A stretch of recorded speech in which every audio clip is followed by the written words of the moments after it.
umshado ifindo eliboshiwe uNkulunkulu engeke liqaqe umuntu soze uma uthi ke ungena emshadweni okwazi kahle ukuthi uzongena ejele uzongena ejele nonkosikazi wakho owangena phakathi nohlukanisa ukufa. Hallelujah.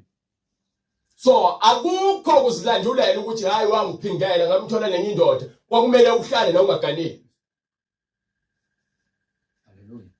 Wathi kubo ngenxa yobulukhuni benhliziyo yenu. Into ayenza ukuthi kuze uMoses anike incwadi emjevazo kwakuwukuthi abantu balikhuni izinhliziyo zabo. Kepha kwasekuqaleni uNkulunkulu akaze ayigcobe lonto leyo.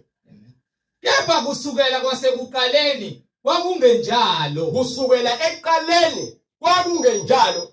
Nami namanje ngithi kini. Nami usho uJesu ke lalela ke manje. Sesikhuluma manje. Wemzalwane. Wence